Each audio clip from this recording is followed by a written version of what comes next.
देश भर में आज किसान ट्रैक्टर मार्च निकाल रहे हैं। कहीं ना कहीं अपनी मांगों को लेकर सरकार को एक बार फिर अवगत करवाना चाहते हैं। कहीं ना कहीं अपने आप में एक सबसे बड़ा सवाल ये भी है कि किसान आंदोलन हुआ था, जिसके बाद से सरकार ने मांगे भी मानी थी, लेकिन उन मांगों को जो है धरातल पर नहीं उतारा। उसी को लेकर शायद ये रोष प्रकट भी आज कर रहे हैं। और एक तरफ अगर किसान नेता जगजीत सिंह डल्लेवाल की बात करें, खनौरी बॉर्डर पर वो 62 दिनों से अनशन पर बैठे हैं, तो उसी को समर्थन देने के लिए आज कहीं ना कहीं किसानों का प्रदर्शन देश भर में नज़र आ रहा है। और फिलहाल जो है यमुनानगर के बिलासपुर में हम मौजूद हैं, जहां पर किसान आज ट्रैक्टर मार्च निकालते हुए नज़र आ रहे हैं। मेरे साथ किसान नेता साहब सिंह गुर्जर मौजूद हैं, उनसे बातचीत करेंगे।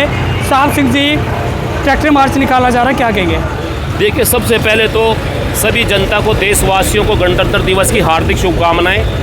और आज पूरे देश के अंदर 26 जनवरी को किसान संयुक्त मोर्चा के आह्वान पर ट्रैक्टर मार्च निकाल रहे हैं। और इसका सीधा सा मकसद ये है कि जिस तरह देश की जनता को विश्वास दिलवाने के लिए और लोकतंत्र को कायम रखने के लिए सरकार मॉक ड्रिल निकालती है, आज ये जनता को विश्वास, देश के किसान को विश्वास दिलाने के लिए, गरीबों को विश्वास दिलाने के लिए देश के किसान ने ट्रैक्टर मार्च निकाला है। इसका सीधा सा मतलब है कि आज संयुक्त मोर्चा के आह्वान पर देश के किसान का ट्रैक्टर ग्रामीण इलाके में घूम रहा है। यदि जरूरत पड़ी तो यह ट्रैक्टर दिल्ली जाने में भी देर नहीं करेगा।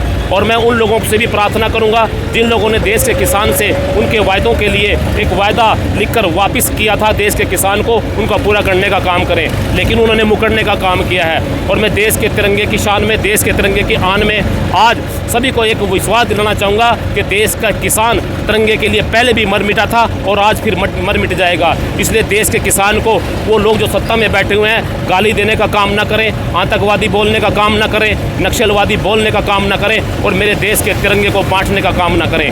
उनको बताना चाहूँगा, देश के किसान की कोई जाति नहीं होती, देश के किसान का कोई धर्म नहीं होता, केवल मात्र एक धर्म होता है, केवल किसान उनका धर्म होता है। और उनको कहना चाहूँगा गणतंत्र दिवस के अवसर पर कि मत बांटो मेरे देश के तिरंगे को जातियों के रंगों में, मत बांटो मेरे देश के तिरंगे को धर्मों के रंगों में। केसरिया और हरे रंग का पट्टा है, पट्टे में रहने दो, मेरे देश का तिरंगा 3 रंगों में है, 3 रंगों में रहने दो। उन लोगों को आह्वान करूंगा गणतंत्र दिवस के अवसर पर कि मेरे देश के किसान के साथ किए वादों को पूरा करने का काम करें और जल्दी पूरा करने का काम करें, नहीं तो देश का किसान का ट्रैक्टर दिल्ली आने में देर नहीं करेगा। साहब सिंह जी, शंभू बॉर्डर पर भी किसानों पर जिस तरह से लाठियाँ भाजी गई, और अगर बात करें 2021 में जिस तरह से किसानों ने शंभू बॉर्डर पर प्रदर्शन किया था, सरकार ने मांगे मानी थी, लेकिन मुकरते हुए नज़र आ रहे हैं और किसानों की शहादतें भी हुई हैं। एक तरफ डल्लेवाल जी अनशन पर बैठे हैं, क्या लगता है सरकार मांगे मानेगी? देखिए, डल्लेवाल जी अनशन पर बैठे हुए, पूरे देश का किसान अनशन पर बैठा हुआ है और आपने कहा लाठियां मारने का काम किया।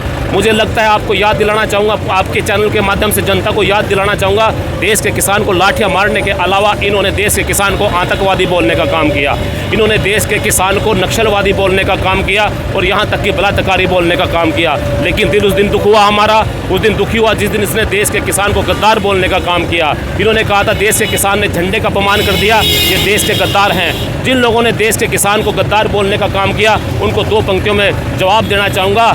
अरे निकले थे तुम जेलों से माफ़ी मांगकर, निकले थे तुम जेलों से माफ़ी मांगकर, अंग्रेज़ों से तुम्हारी यारी थी, अरे बनकर मुखबर तुमने देशभक्तों से की गद्दारी थी। मैं नहीं, ये तुम्हारी हिस्ट्री बोलती है, अरे मर मिटा किसान का बेटा देश के लिए, ये देश की माटी बोलती है, ये देश की माटी बोलती है। देश के किसान का बेटा पहले भी इस आज़ादी की लड़ाई में अपनी जान देकर आया था और आज भी सीमा पर बैठकर किसान का बेटा ही जान देने का काम कर रहा है और वो तिरंगे के अंदर लिपट कर आता है। इसलिए उन लोगों को जवाब देना चाहूँगा जो देश के किसान को गद्दार बोलने का काम करते हैं, और उनसे प्रार्थना करूँगा देश के किसान से को गद्दार, आतंकवादी, नक्सलवादी, बलात्कारी बोलने की बजाय देश के किसान के किए वायदों को पूरा करने का काम करें, तभी देश का किसान खुशहाल रहेगा, जनता खुशहाल रहेगी, गरीब किसान मजदूर खुश रहेगा।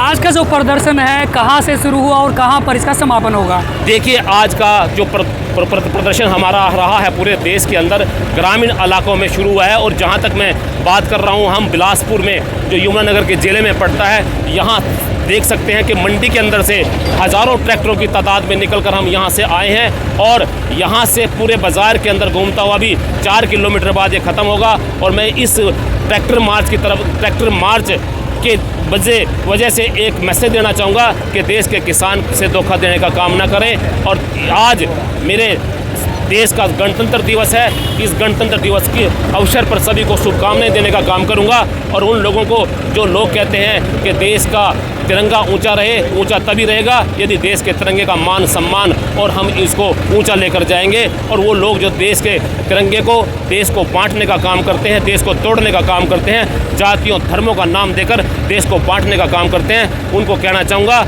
इस तरह की बातें मेरे देश के अंदर अब नहीं चलेगी। ये देश हम सब का है, गरीब का है, किसान का है, मजदूर का है। और उन लोगों से पूछना चाहता हूँ जितने आज तक शहीद हुए हैं, जितने लोग आज तक सीमा से शहीद होकर जो भी हमारे सैनिक आए हैं, मैं पूछना चाहता हूँ उसमें से किस नेता का बेटा है जो शहीद होकर आया है? केवल मात्र किसान का बेटा शहीद होकर आया है, गरीब का बेटा शहीद होकर आया है। इसलिए देश के किसान से किए वायदों को पूरा करने का काम करें। मैं गणतंत्र दिवस के अवसर पर पूरी जनता को एक मैसेज देना चाहूँगा, एक संदेश देना चाहूँगा। यदि आपने कोई काम करना तो मेरे देश के तिरंगे से प्यार करने के अलावा कोई काम नहीं हो सकता है। उनको आज गणतंत्र दिवस पर 2 पंक्तियों के माध्यम से मैं संदेश देना चाहूँगा, यदि करनी है मोहब्बत, यदि करनी है मोहब्बत मेरे तिरंगे से करो। इससे बड़ा काम क्या होगा? शहीद होकर लिपट कर आएंगे तिरंगे में, इससे बड़ा मान क्या होगा? इससे बड़ा सम्मान क्या होगा? जय जवान, जय किसान, जय हिंद, भारत माता की जय। तो ये थे मेरे साथ किसान नेता साहब सिंह गुज्जर। साफ तौर पर कहना है कि सरकार को किसानों की मांगें मान लेनी चाहिए। एमएसपी की मांग कर रहे हैं और कहीं ना कहीं किसान जिस तरह से देश का अन्नदाता है, खेत में भी और सीमा पर भी जो जवान होता है वो भी किसान परिवार से निकल कर जो है देश की रक्षा करता है। और किसान जिस तरह से खेत में होता है वो देश के लिए अनाज पैदा करता है। साफ तौर पर इनका कहना है कि सरकार को एमएसपी लागू कर देनी चाहिए और कहीं ना कहीं जिस तरह से तमाम जो अन्य मांगे हैं किसानों की वो जल्द से जल्द सरकार पूरी करे। अन्यथा इनका जो प्रदर्शन है वो आगे भी इसी तरह से जारी रहेगा। फिलहाल मुझे यानी सोहन पौरिया को दीजिए इजाज़त और बने रहें हरियाणा 24 न्यूज़ नेटवर्क के साथ।